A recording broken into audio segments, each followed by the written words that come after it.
Etomisi sansası bo'lmaydiganimdagi qiziqligimizga bir sanzlarning sap yapaqaynuncha salsaq yama arvonuq sap yakib ekanmiz. Eki samsaq uyulday bu yulg'ich samay kitib ekanmiz. Belak iqtisab yesi bo'lmaydiganimdek buni emas tuqqanlar yumshoq sanzlarni sap yapaqaynuncha laymaqlarga qo'llarimiz bilan buni cho'qimli qila olamiz. Oldimdan hojo mana piyozni qayintib ta'min chiqarib olamiz.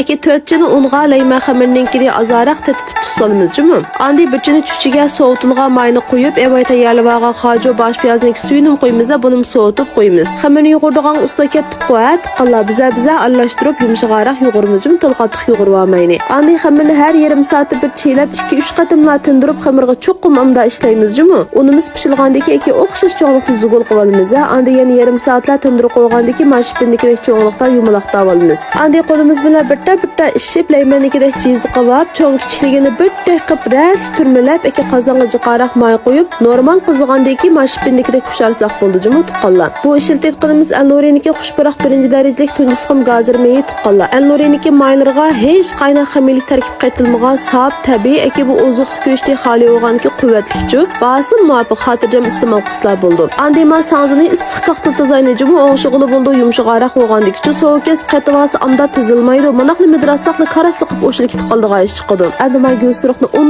yozib shikar uni bilan aralashtirib ustiga chalsak, rangiga rang, ta'miga